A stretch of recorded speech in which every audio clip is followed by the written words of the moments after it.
శ్రీమాత్రే నమః. జూలై నెల రాశి ఫలితాలని మనం తెలుసుకోబోతున్నాం. అంతకంటే ముందు ఈ జ్యోతిష్యం అనేది ప్రతి ఒక్కరికి కూడా నాకు ఈ నెల ఎలా ఉంటుంది, నాకు వ్యాపారం బాగుంటుందా, నాకు ఉద్యోగం బాగుంటుందా, నాకు వివాహం అవుతుందా, నేను రాజకీయాల్లో బాగుంటానా, నాకు సంతానం అవుతుందా, అందరికీ అన్ని రకాలైనటువంటి క్వశ్చన్స్ ఉన్నాయి కదా. వాటికి అన్నిటికీ ఈ నెల గోచార గ్రహస్థితులు ఎలా ఉందో కూడా చెప్తున్నాను. బాగా గుర్తుపెట్టుకోండి. జాతకం పడుతున్న వర్షానికి ఒక గొడుగు మాత్రమే, కానీ జాతకం జీవితం కాదు. ఈ నెల గ్రహస్థితులు: రవి జూలై 16 వరకు మిథునంలో ఉండి తర్వాత కర్కాటకంలోకి ప్రవేశిస్తున్నారు. కుజుడు జూలై 26 వరకు సింహంలో ఉండి తర్వాత కన్యా రాశిలో ప్రవేశిస్తున్నారు. బుధుడు ఈ నెలంతా కర్కాటక రాశిలో ఉంటున్నారు. గురుడు ఈ నెలంతా మిథున రాశిలో ఉంటున్నారు. శుక్రుడు జూలై 24 వరకు వృషభ రాశిలో ఉండి తర్వాత మిథున రాశిలోకి ప్రవేశిస్తారు. శని ఈ నెలంతా మీనరాశి, రాహు ఈ నెలంతా కుంభరాశిలో ఉంటారు, కేతువు ఈ నెలంతా సింహరాశిలో ఉంటారు. గోచార గ్రహస్థితులు బట్టి ఈ నెల రాశి ఫలితాలన్నీ ప్రిడిక్ట్ చేయడం జరుగుతుంది. మీ వ్యక్తిగత జాతకానికి ఇదొక 30 నుంచి 40% మాత్రమే వర్తిస్తుంది. మీ వ్యక్తిగత జాతకం మీ పరిసర ప్రాంతాల్లో ఉన్నటువంటి గురువుల్ని సంప్రదించి జాతకం చెప్పించుకోండి, లేదా మా ద్వారా చెప్పించుకోవాలనుకుంటున్నారా కింద కనబడుతున్నటువంటి మా నెంబర్కి వాట్సప్ చెయ్యండి. జ్యోతిషాస్త్రీత్యా ద్వాదశ రాశుల్లో 8వ రాశి అయినటువంటి వృశ్చిక రాశి మిత్రులారా, అతి ముఖ్యమైనటువంటి రాశి. ఇది కొంచెం కాంప్లికేటెడ్ అండ్ బెస్ట్ అని కూడా చెప్పచ్చు కదా. ఎప్పుడు ఈ యొక్క రాశికి కొంచెం ఇంపార్టెన్స్ కూడా ఎక్కువ ఉంటుంది. విశాఖ నక్షత్రం 4వ పాదం, అనురాధ నక్షత్రం 1, 2, 3, 4 పాదములు, జ్యేష్ఠ నక్షత్రం 1, 2, 3, 4 పాదములు. ఈ నెల మీకు శుభ ఫలితాలు ఎలా ఉన్నాయంటే వృశ్చిక రాశి మిత్రులారా, కాస్త మిశ్రమ ఫలితాలు ఇచ్చినా మిగతా అక్కడ గురు భగవాన్ తప్ప మిగతా అన్ని గ్రహాలు కూడా కలిసి వచ్చేస్తుంది. కాస్త నోరు అదుపులో పెట్టుకోండి. తెలియకుండానే మీరు తిట్టేస్తారు, మళ్ళీ క్షమాపణ అడుగుతారు. మీరు క్షమాపణ అడిగి వాళ్ళకి మేలు చేస్తారు, మీరు చేసిన మేలు కనబడదు, మీరు మాట్లాడిన మాటలు మాత్రమే గుర్తుండిపోతుంది. కాస్త మీకు శత్రువు ఎవరైనా ఉన్నారు అంటే మీ నోరే ఇలా ప్లస్ చేసి పెట్టేసుకోండి. కం గణపతి నమః అని ఉండి చూడండి. వృశ్చిక రాశి మిత్రులారా, మీకంటే గొప్ప వాళ్ళు ఎవరు లేరు, మీకంటే సాధించే వాళ్ళు ఈ ప్రపంచంలో ఎవరు లేరు. అద్భుతమైనటువంటి సమయం మీకు ఉంది. ఎలా ఉందంటే వృత్తిలో ఉన్న వారికి బిజీ అవ్వడం, రాబడి పెరుగుతుంది.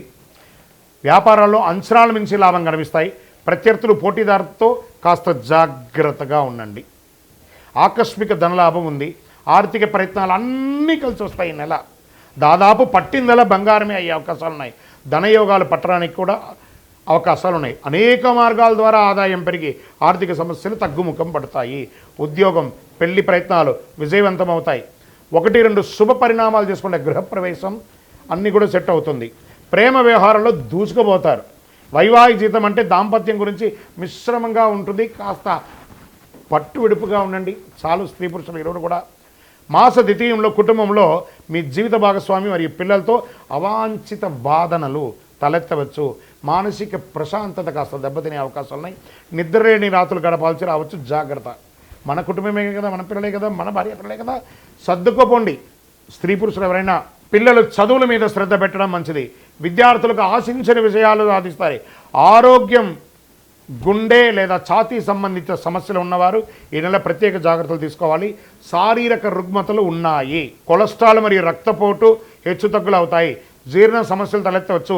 శస్త్రచికిత్స కూడా జరిగే అవకాశాలు ఉన్నాయి. జాగ్రత్త పడండి వృశ్చిక రాశి మిత్రులారా. రాజకీయ నాయకులకి చాలా యోగంగా ఉంటుంది. దస్తావేజులు కాస్త జాగ్రత్తగా పెట్టుకోండి. షేర్ మార్కెట్ మాత్రం ఈ నెల కొంచెం వద్దు, జాగ్రత్తగా ఉండండి. మీడియా రంగం వారికి బాగుంది. సాఫ్ట్వేర్ రంగం వారికి మిశ్రమంగా ఉంది. చంద్రాష్టమం 22/7/2025 8:15 ఉదయం నుండి 24/7/2025 10:59 ఉదయం వరకు చంద్రాష్టమం ఉంది. ఈ 2.5 రోజులు చాలా జాగ్రత్తగా ఆచితూచి వ్యవహరించండి. వాహనం నడిపేటప్పుడు, ఇతరులతో మాట్లాడేటప్పుడు, సంతకాలు పెట్టేటప్పుడు జాగ్రత్త. సానుకూలమైనటువంటి రోజులు జూలై 1, 4, 8, 11, 14. అదృష్ట సంఖ్యలు 4, 6. ఆరాధించవలసినటువంటి దైవం గణేశుడు, వెంకటేశ్వర స్వామి, అయ్యప్ప స్వామి వారిని ప్రార్థన చేయండి. గణేశాష్టకం చేయండి. గణపతికి గరికతో దండం వేసి దండం పెట్టండి. తుమ్మ పువ్వులు ఉంటాయి చూసారా, తుమ్మ పువ్వులతో అర్చన చేయండి. మహామృత్యుంజయ మంత్రాన్ని వినండి. ఆదిత్య హృదయం అనండి, ఇవన్నీ కూడా ఆరోగ్యానికి మంచిది. మీ ఇంటిని ఇలవేల్పు ఎవరైతే ఉంటారో ఆ ఇంటి ఇలవేల్పు దగ్గరికి పోయి మీ వయస్సు ఎంత ఉందో అన్ని సంఖ్యతో దీపం వెలిగించండి. మీ వ్యక్తిగత జాతకానికి కింద కనబడుతున్నటువంటి మా నంబర్కి మీ పేరు, date of birth, time of birth, place of birth WhatsApp చేయండి. మా అడ్మిన్ మీకు రిప్లై ఇస్తారు. ఇంకనూ మీ యొక్క సమస్యలన్నీ తొలగి ఆనందంగా ఉండడానికి అతి శక్తివంతమైనటువంటి కరుంగాలి మాలను ధరించండి. మన దేవాలయంలో 48 రోజులు పూజ చేసి సుదర్శన చండీ హోమాదులు చేసి సంపుటి చేసి ల్యాబ్ టెస్ట్ చేసి మరీ అందిస్తున్నాం. కావలసిన వారు కింద నంబర్కి వాట్సాప్ చేయండి. మా అడ్మిన్ మీకు రిప్లై ఇస్తారు. విజయోస్తు. ఇంకను ద్వాదశ రాశుల్లో ఉన్న ప్రతి ఒక్కరు కూడా మీరందరూ కూడా ఆయురారోగ్య ఐశ్వర్య భోగభాగ్యాలతో ఉండాలని అఖిలాండ కోటి బ్రహ్మాండ నాయకుడు శ్రీ ధర్మశాస్త్ర అయ్యప్ప స్వామి వారిని ప్రార్థన చేస్తూ, తిరుపతిలో 18 అవతారాలుగా కొలువై ఉన్నటువంటి అయ్యప్ప స్వామి వారి దేవాలయం జీవకొండలో ఉంది. ఆ దేవాలయాన్ని వచ్చి దర్శనం చేసుకోండి. జీవితంలో భాగ్యం ఉంటేనే, రాసి పెట్టి ఉంటేనే ఆ దేవాలయంలో అడుగు పెట్టగలరు. ఆ దేవాలయంలో వచ్చి దర్శనం చేసుకోండి. అష్టైశ్వర్యాలు పొందండి. మీకోసం ఎప్పుడు ప్రార్థన చేస్తూ ఉంటాను. చంద్రమౌళి వెంకటేష్ శర్మ. వందే మాతరం, వందే మాతరం, వందే మాతరం. విజయోస్తు.